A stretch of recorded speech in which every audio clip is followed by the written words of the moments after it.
guys, so ito na yung ating in-order na tiles. Ayan.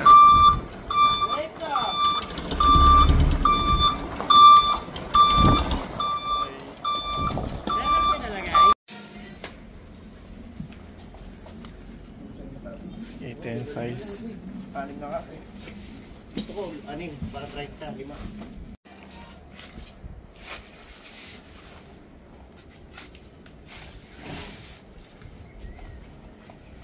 Yun, so nakapag-deliver na sila.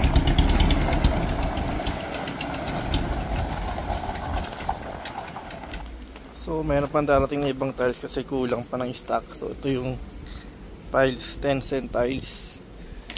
Meron tayong ABC tile grout dito. Ayan. Okay. Ayun. So ito na yung hangin adhesive.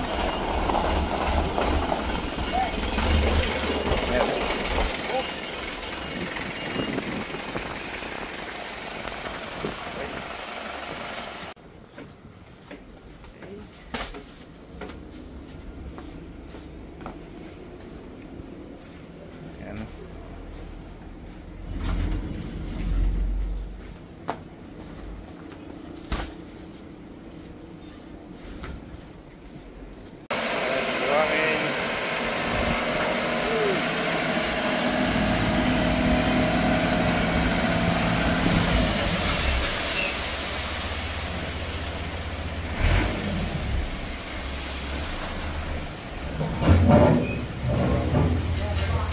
So, okay guys. So, ayun na. Dumating na ating materials. Yung ating adhesive. And then yung ating semento, buhangin. And then tiles. Tapos may grout na siya. So, ito yung ating area ng Papa Tiles. Which is ito yung ating garahe. Yung ating masakyan ay tabi na natin sa mga gilid para pag nag-start, malinis na dito. So, ito yung pinakagarahe natin. So, syempre naka-flooring pa naman din yung totally. Pero syempre, para medyo magkaroon ng konting linis tingnan, ano, ipapatiles na natin siya using 40 by 40 na tiles. So ito yung area niya, no, halos tatlong sasakyan pwede siguro kasya dito. Okay, so ayun yung buhangin, meron tayong semento, ayan, ito yung adhesive natin, ayun yung tiles. So yun, abangan natin sa mga actually ngayon pala gagawa, sorry. So ngayon is 6:23 ng umaga, which is Friday, December 20. Ito na po yung kanilang ayusin, ito yung area. Ayan, pinakaturo sa inyo, no? So magiging before after nyan. Okay. Ayan siya.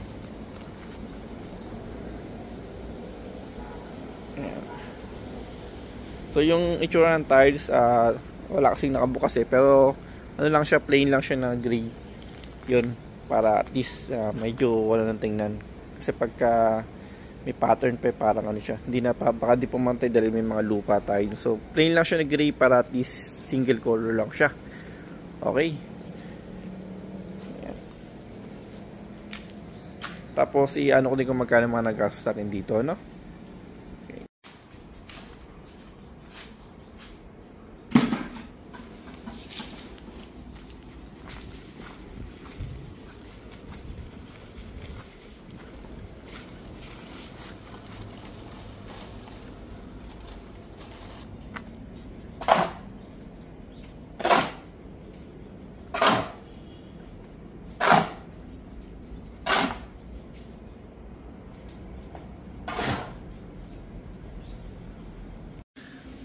Ito yung pinaka-tiles niya, and then ayan yung magiging taas niyan. Ayan.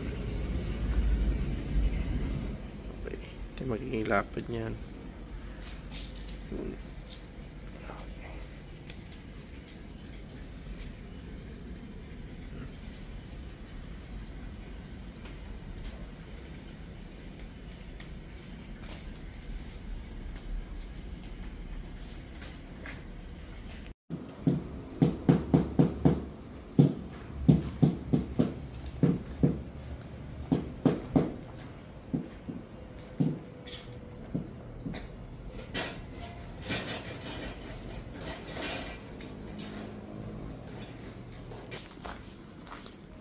Cutting these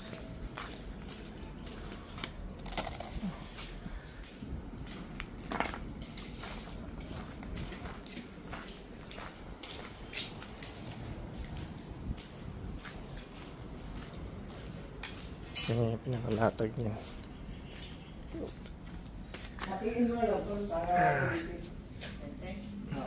Yan na. Yun. So 2, 4, 6, 8. Okay, ito na pinakalatag niya, no?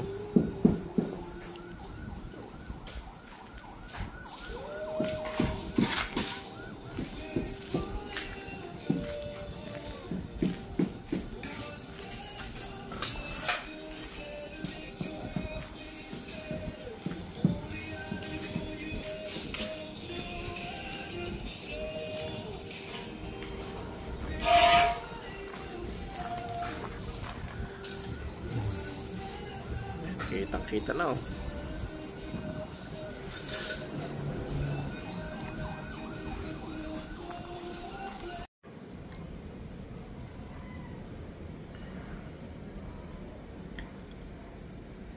So, ayun po mga kaibigan, no? So, ito po yung ating video for today, which is nagpataysa po tayo ng garahe. Ayan. So, ito po nagkikayari niya ngayon, which is ano ba ngayon is 4. And December 21 po ngayon. So, ito na po yung naging kayarian niya ngayon.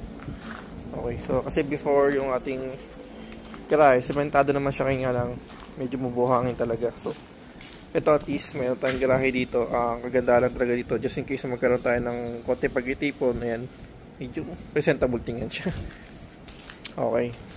And then, ayun, ito yung buhangin. Meron pa naman, sasakto na siguro to. Meron tayong yung adhesive, semento, ayan. At yung tiles na ginamit is 40 by 40. Ayan, budget meal lang tayo sa tiles. Yeah. Kaya ito yung ginamit lang din natin. And then, magaspang po siya, hindi po siya makinis, ah. And good for outdoor talaga siya. Ayan, sinampulan na tuloy. Ay, ba't sinampulan mo yan? Ako, baka ba? Hindi, bumigay yan, ah. So, yun lang po mga kaibigan for today. Siguro by tomorrow, baka matapos na yun halos. So, lagyan pa siya ng grout, syempre. Kaya may siya mga spacing. Ayan.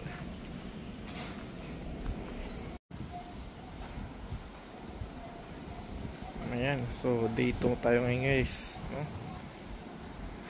December 22, Sunday po ngayon dito. Ayan, so continuation lang po ito ng paggawa nila ng tiles.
Ayan, so tapos na siya, and then yung pinaka dulo niya,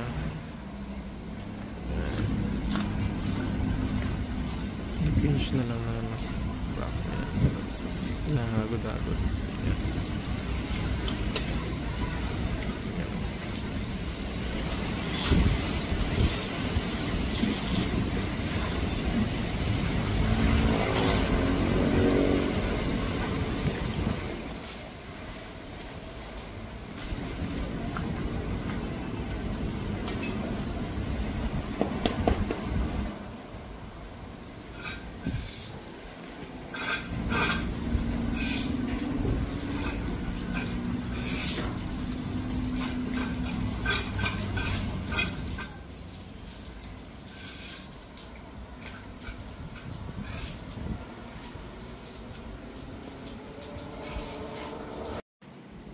Yun guys, so ito na po yung ating naging kayarian sa ating garahe, at ito po yung natapos na, no.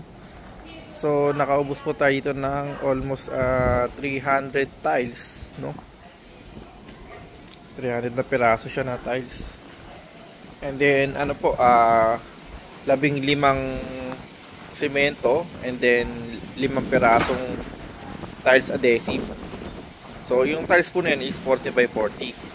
Tapos meron, nakaubos tayo ng isang, nag-order tayo isang elf pero may sumubra pong ano, mga buwangin. So yun.